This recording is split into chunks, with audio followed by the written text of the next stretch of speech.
Cuando hay heridas o cuando estás herido, Jesús es la esperanza. Vamos primero a leer un par de versículos, Salmo 103, 2 y 3, un par de pasajes más bien. Salmo 103, 2 y 3, Isaías 53, Salmos 147, 3. Salmo 147, 3, pero primero el Salmo 103, 2 y 3. Lo leemos en la Biblia, si quieren lo leemos en la Biblia, pero también lo tenemos aquí, ¿verdad? 103, 2 y 3. Bendice, alma mía, a Jehová. Y dice, bendiga todo mi ser su santo nombre. Bendice, alma mía, a Jehová, y no olvides ninguno de sus beneficios. Él es quien perdona todas tus iniquidades y el que sana todas tus dolencias.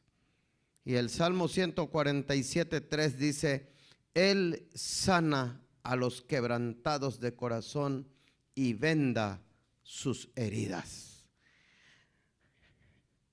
Heridas, cicatrices, cicatrices en el alma,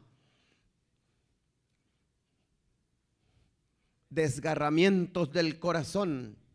¿Quién no ha sufrido una herida emocional, una herida, bueno, herida física? Pues también, ¿verdad? También, especialmente de niños y allá los que somos de pueblo, ¿verdad? Cada rato nos lastimamos por andar corriendo, subiendo a los árboles, pero también en la casa, en el momento menos esperado, la hermana está apurada, y se corta un dedo o dos y heridas. Heridas es como que las heridas son parte de la existencia del ser humano y no es como que son parte del ser humano. Pero las heridas emocionales, las heridas espirituales, hermanos, amigos, todos, cuando suceden y dependiendo de la magnitud del problema que produzca esa herida o de la tragedia o de la situación, esas heridas a veces no cierran, a veces no se curan. Vamos a hacer un repaso así, somero, ¿verdad? Vamos a hacer un repaso rapidito, lo más rápido que podamos, de algunas heridas emocionales en los personajes bíblicos. Y vamos a empezar con Adán y Eva. ¿Cuál fue la primera herida emocional que recibieron ellos? Así, hasta parece leve, pero debió haber sido algo muy fuerte para ellos. Cuando pecaron, sintieron frío y se vieron que estaban desnudos. ¿Por qué? ¿Por qué sintieron frío? Hermanos, el pecado es tan terrible que cambia todo, todo, hasta el mismo ambiente, hasta el mismo aire que respiramos. El pecado es un intruso en la creación de Dios. No era el plan de Dios, porque Dios sabía que el pecado es destructivo, el pecado hiere, el pecado desgarra. Y Dios dice, yo soy tu sanador. Pero el pecado es el instrumento del diablo para destruir, para herir, para cortar, para sangrar el corazón. Y cuando Adán y Eva pecaron, sintieron que estaban desprovistos de algo que ahora habían perdido. Ellos no lo notaban. O sea, el relato del Génesis es muy real. Dice, estaban desnudos y no se avergonzaban, pero había un halo que los cubría, como una luz blanca hermosa que los cubría. Más bien no cubría su desnudez en el sentido físico, sino que les daba calor y la sensación de la presencia de Dios.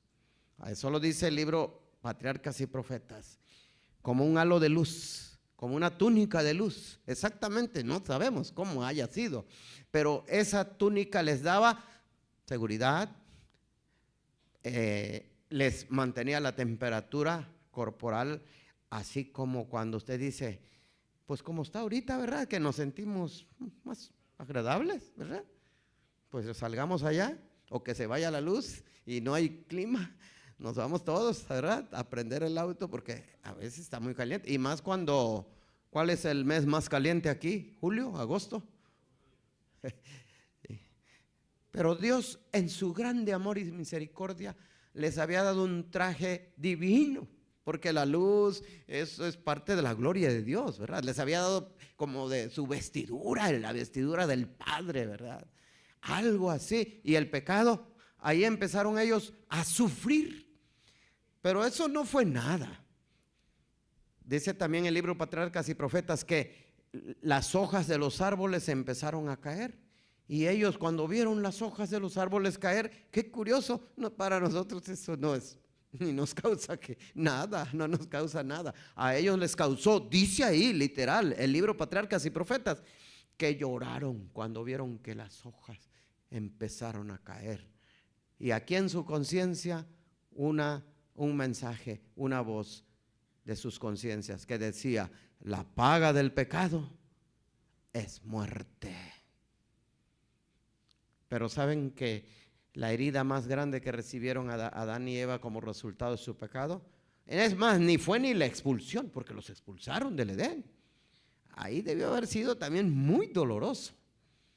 Pero lo más doloroso fue que cuando ¿qué diríamos? La alegría de sus vidas, el bálsamo de haber pecado y que ahora sufrían y que ahora las hojas se caían y que ya no estaban en su hogar edénico, el bálsamo, la luz de ellos fue Caín, luego Abel.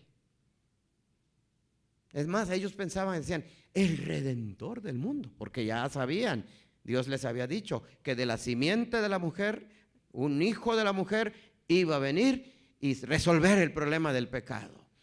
Dice ahí también el libro Patriarcas y Profetas que Eva pensó que Caín, cuando lo vio hermoso, imagínense, el primer bebé en el mundo.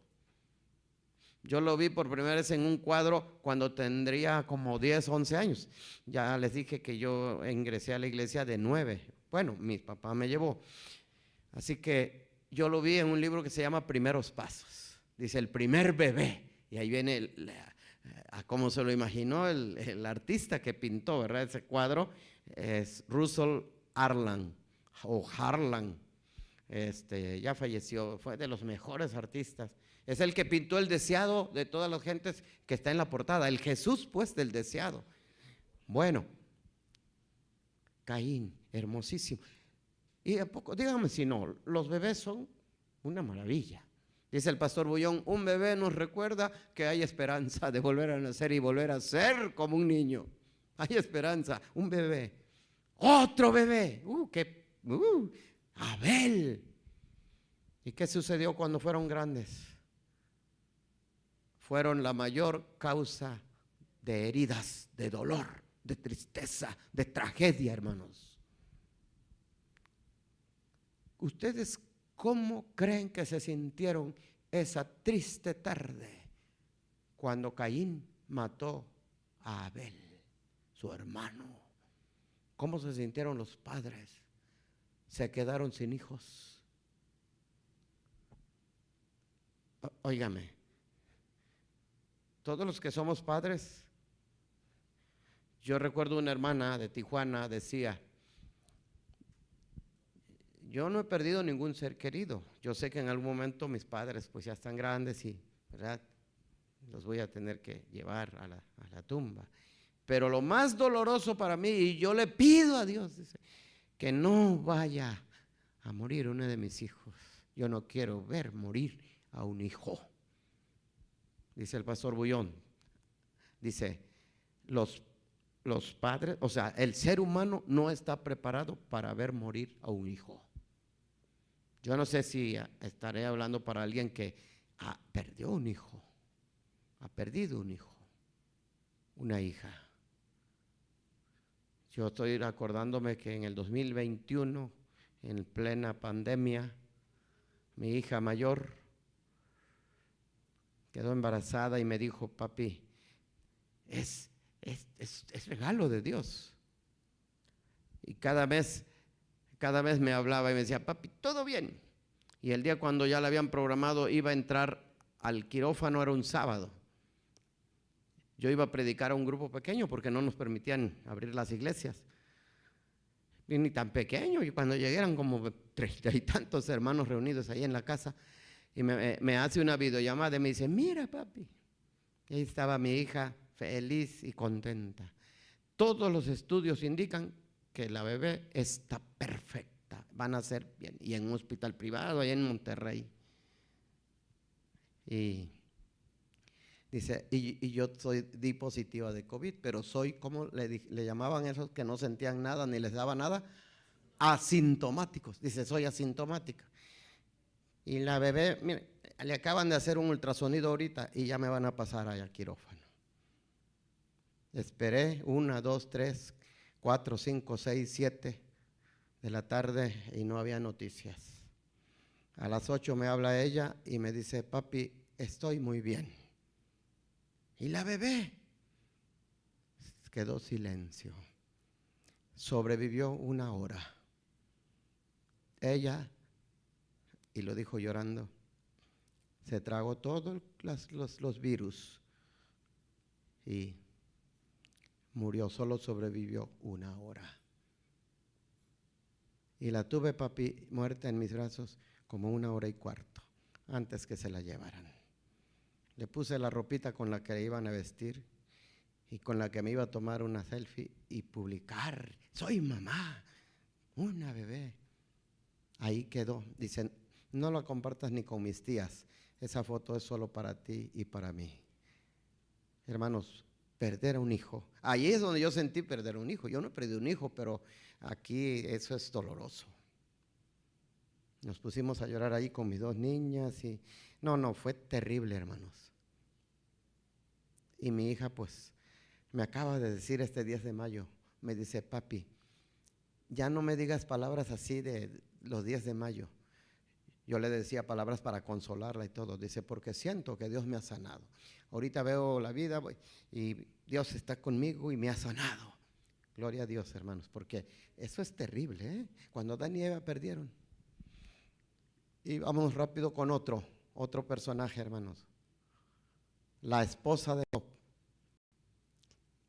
Yo creo que ese es el más terrible y doloroso, ¿no?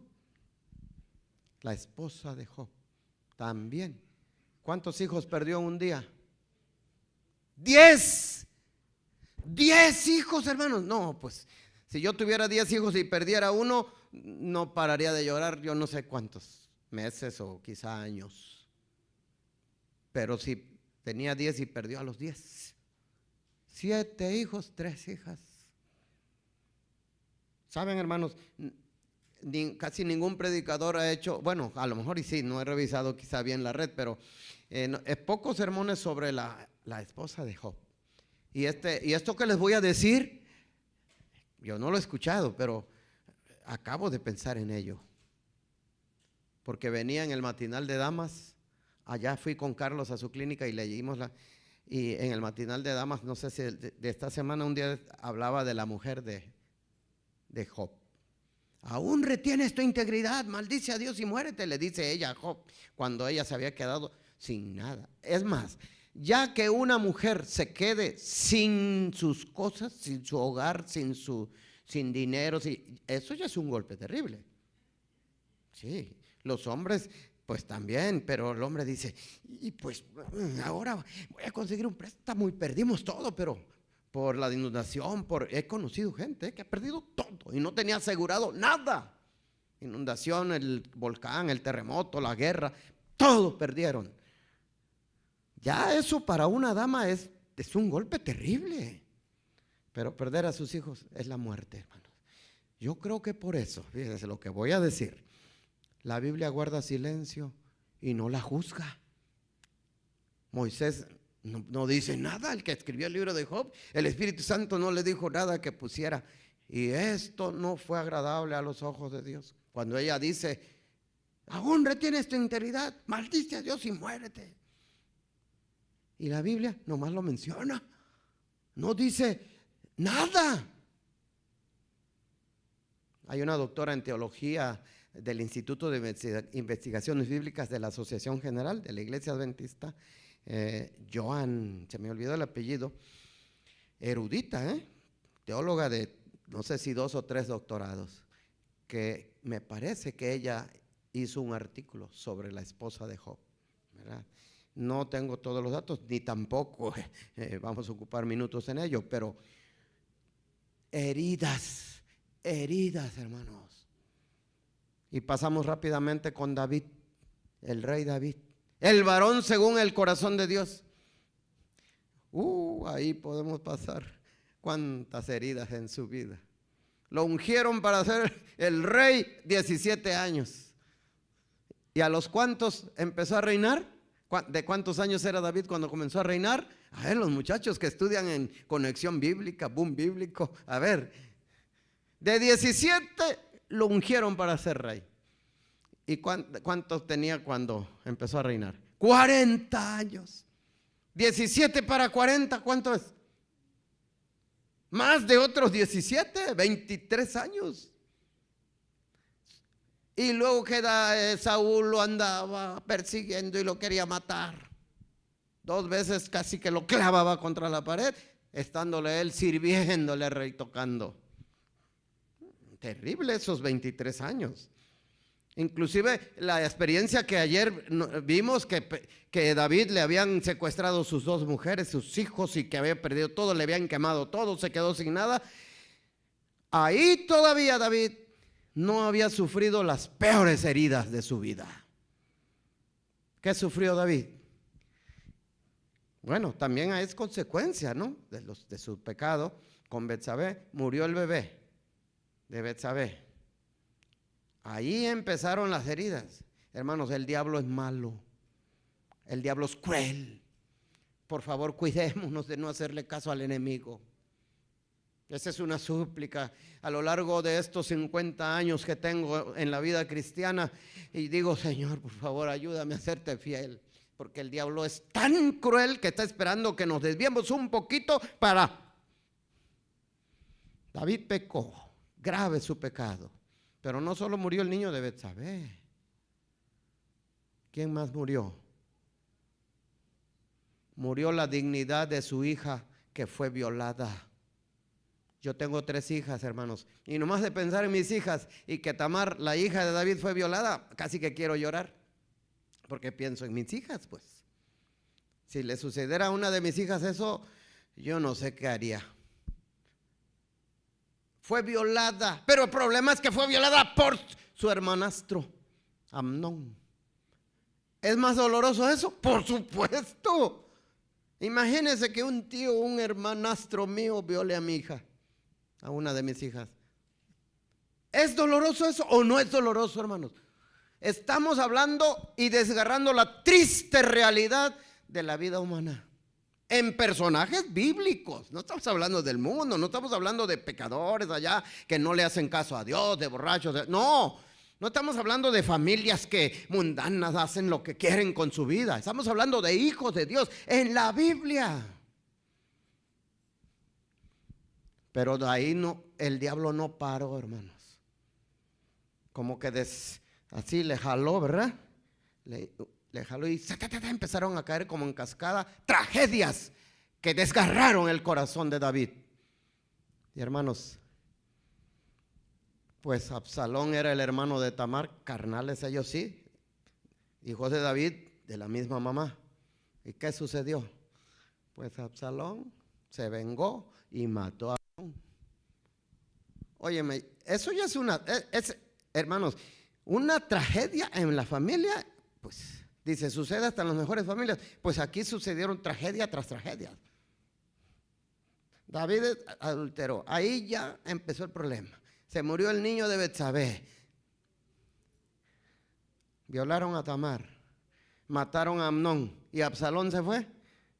3 años desterrado. Él se autodesterró. Dijo, me va a mandar a matar el rey porque me maté a mi hermano. Pero no, el rey lo perdonó. Y cuando el rey lo perdonó, le hace una rebelión y un golpe de estado y le quita el trono su propio hijo. dolor, tragedias, heridas. ¿Y ahí acabó? No. El día que iban a recuperar el reino y la gente de Absalón contra la gente de David, le dice David a los 4 generales en que dividió su ejército: tratad benignamente por amor a mí al joven Absalón. Recuperen el reino, maten a todos los rebeldes, pero al rebelde principal, por favor, no lo maten. No dijo así, ¿verdad? Pero era su hijo, pues. ¿Saben qué dice la Biblia de Absalón? Que era el más bello y hermoso, hablando físicamente. Desde la planta de los pies hasta la coronilla de la cabeza, no había en él defecto. Uy, las muchachas, imagínense, sin defecto físico. Y su rubia cabellera se la dejaba crecer y se lo cortaba hasta ni me acuerdo, pero que pesaba 600 ciclos, bastantes kilos, su cabellera rubia y hermosa. Y como que David lo quería poner como rey. Aunque lo había traicionado, había matado a su hermano Amnón, David dijo: traten benignamente por amor a mí al joven Absalón. Se lo dijo a los 4 generales. Pero Joab no hizo caso, que era el principal de los 4 generales. Cuando Absalón quedó colgado de su hermosa cabellera, miren que lo hermoso de la vida, hermanos, a veces nos puede ocasionar la peor tragedia. Ese es otro tema. Lo que amamos más bonito de la vida, hermanos, ahí colgado Absalón, 3 dardos en su corazón y mató a Absalón. Como dijo David: angustia tengo por ti, hijo mío. ¿Quién me diera lugar, que en lugar tuyo muriera? Tuvo que ir a Joab y otros oficiales y decirle: hey, sale a agradecerle al pueblo, se recuperó el trono. Ahorita nos has demostrado, le dice Joab. Y Joab era mayor que David, pero pues David era el rey. Era su sobrino Joab, hijo de Sarbia, hermana de David. Y le dice: hoy nos has demostrado que si todo el pueblo se hubiera muerto y viviera Absalón, tú estarías feliz. Pues sal a agradecerle al pueblo, si no te voy a echar el pueblo encima. Y va a ser el mal de Absalón peor. Tuvo que salir David, se limpió y agarró fuerzas y le dijo: muchas gracias. Pero él estaba desgarrado por la muerte de su hijo. Y ya vamos a eliminar a otro más. Hay muchos en la Biblia que pensaba mencionar, hermanos. Pero ¿saben qué? Vamos a terminar ¿con quién creen ustedes que vamos a terminar esta noche? Los últimos 7 minutos que nos quedan. Con otro hijo. Con otro hijo. Y su padre también era el rey, o es el rey. Nuestro Señor Jesucristo. Desde el Getsemaní hasta la cruz, lo torturaron, lo azotaron. No sé si ustedes han escuchado, pero Jesús fue azotado 2 veces con el látigo romano. 2 veces. ¿Por qué 2 veces? Porque la primera vez Pilato pensó que cuando lo vieran todo sangrado de la espalda, porque lo mandó a azotar y lo trajo al pueblo. Y les dijo: ahí al hombre. Qué insensato Pilato. ¿Cómo va a pensar eso? Él pensó, mandó a azotar a Jesús para que dijeran: ay, pobrecito, está bien, ya con eso, ya, por hacerse el impostor. Mira, todo desgarrado. El látigo romano era como, ¿alguien conoce los anzuelos?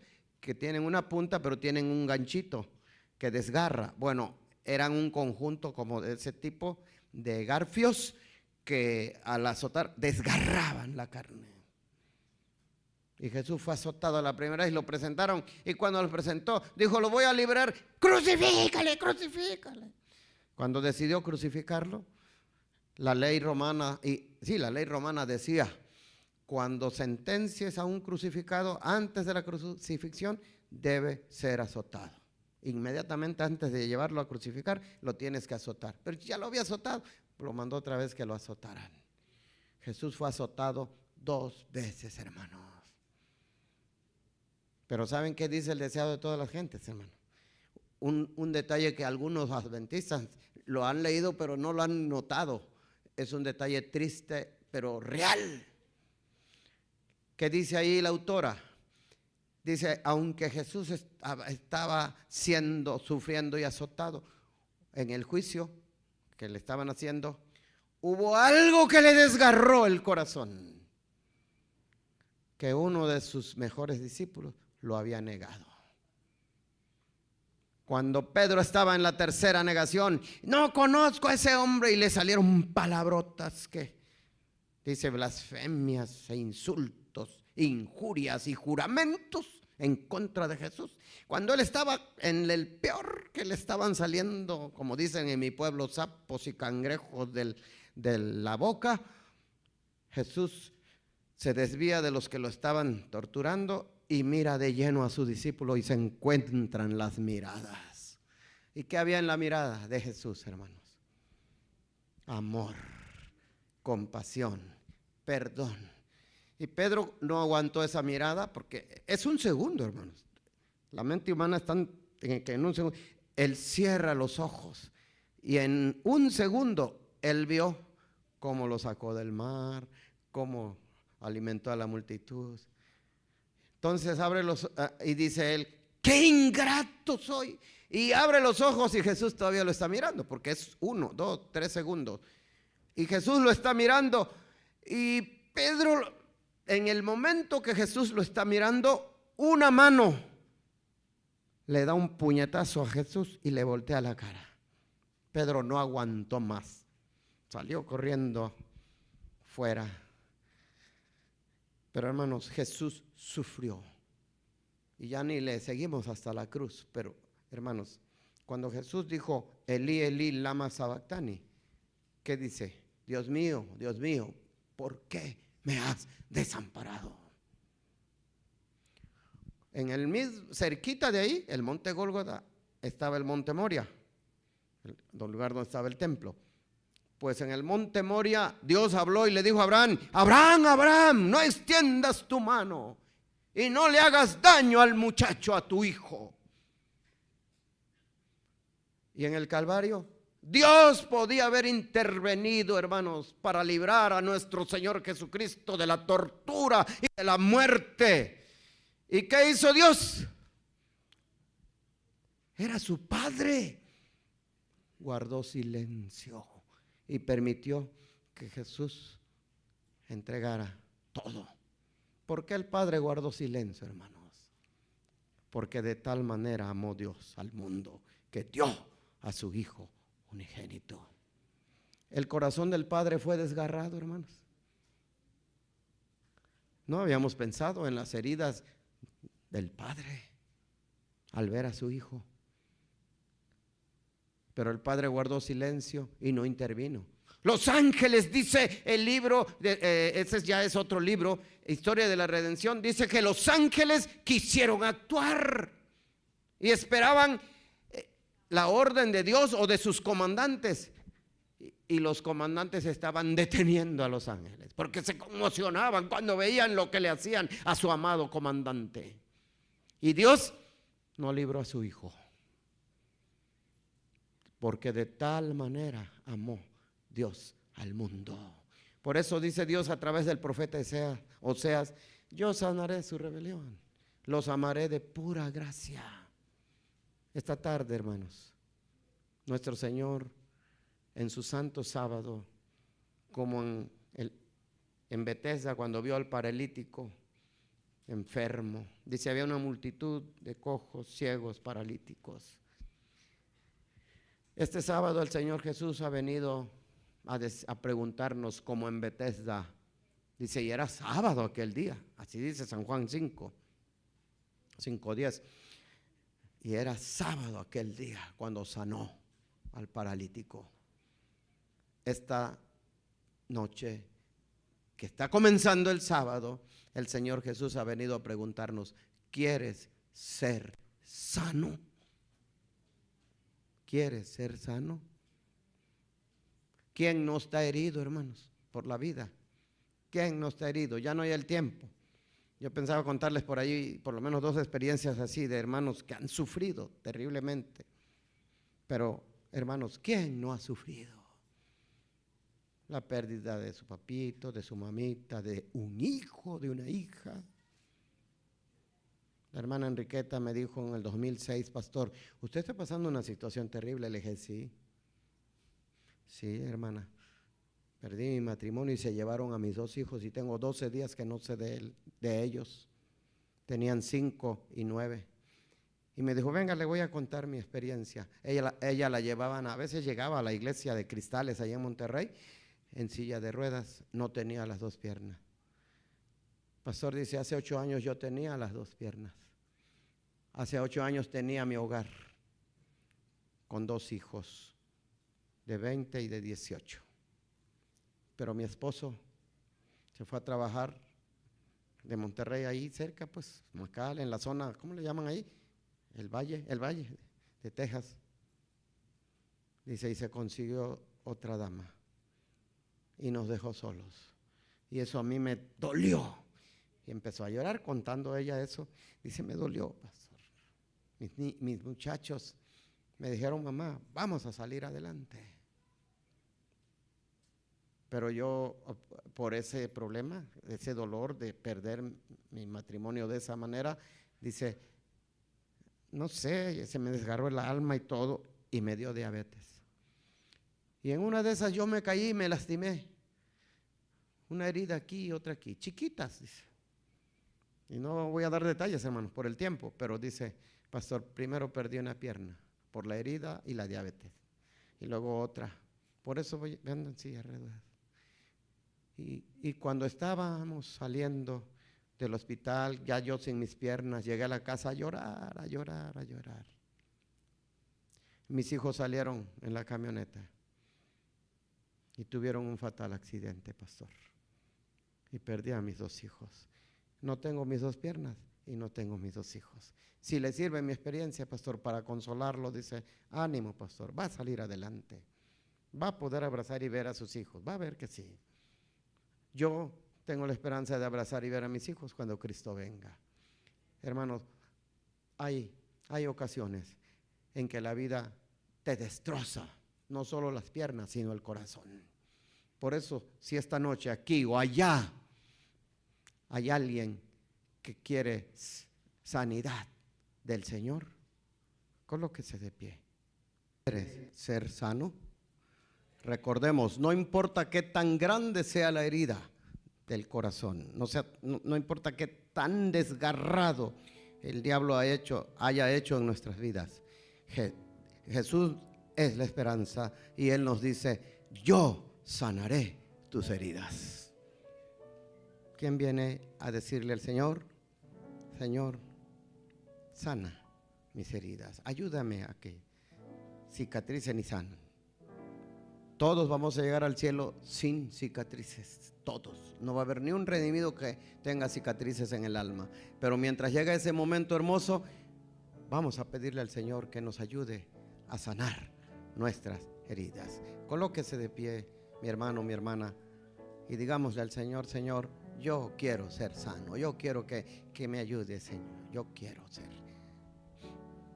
Alguien que en la semana no ha podido tomar su decisión por Cristo, también vamos a aprovechar esta oración. Si hay alguien desde allá que le diga al Señor, me entrego a ti. Allá, estimados amigos y hermanos, si hay alguien que tiene una herida grande allá, recuerde, no importa qué tan grande sea la herida, el médico de médicos es más grande que cualquier herida. Él sanará tus heridas.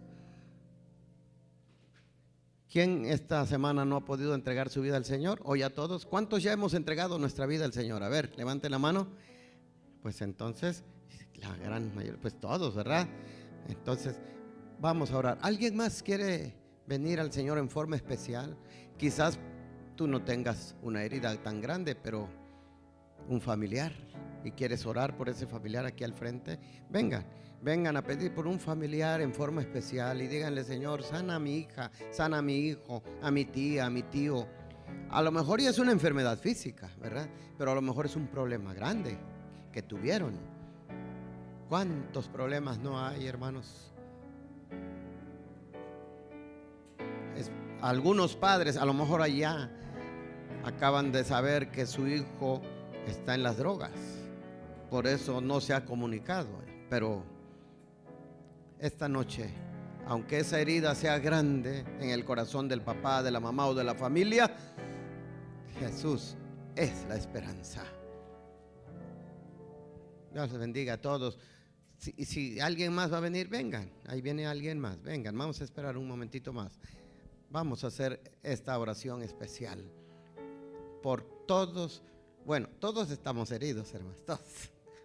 Ojalá haya un sanito ahí que no ha pasado ni un problema, no le ha pasado ni una circunstancia que le hirió el corazón. Gloria a Dios si hay alguno, bendito sea. Pero todos traemos una herida en el corazón. Vamos a orar. Oremos. Yo voy a levantar mi mano en señal de súplica al Señor a favor de la iglesia y de todos los que están aquí, ¿verdad? Una oración intercesora. Oremos. Señor y Padre nuestro, muchas gracias, Padre, por darnos el privilegio grande de saber que tú, el varón de dolores, el experimentado en quebrantos, sabes cuánto sufrimiento nos causa esta vida, cuántos problemas y heridas traemos, Señor. Algunos tenemos heridas que ya han cicatrizado, otras están en proceso de sanar. Pero quizá haya alguien aquí o allá en la transmisión, Señor, que viene ante ti y trae una herida abierta por un problema, una circunstancia, una pérdida, un dolor, una tragedia. Quizá no en él, a lo mejor, o en ella, tal vez en un familiar, en un ser querido. Por eso esta tarde, esta noche ya, que es sábado, como en Betesda, la casa de la misericordia, ven, Señor, y sana a los quebrantados de corazón. Sana a los que estamos heridos. Venda las heridas con el bálsamo del cielo y que salgamos de aquí con el milagro de la paz y la sanidad de Cristo en nuestros corazones. Si hay alguien que en forma especial está sufriendo, Señor, inclínate, abrázalo, abrázala, Señor, y que esa herida pueda ser mitigada, pueda ser mitigado el dolor por tu divino abrazo. Que mi hermano, que mi hermana aquí presente o allá en la transmisión sienta ese abrazo divino. Y todos vayamos seguros a nuestros hogares, que en Cristo Jesús, aunque estemos heridos, Él es la esperanza, Él es la sanidad perfecta para nuestros corazones. Gracias, Señor. Dejamos nuestras vidas así como están en tus benditas manos, en el nombre poderoso de Cristo Jesús. Amén. Amén.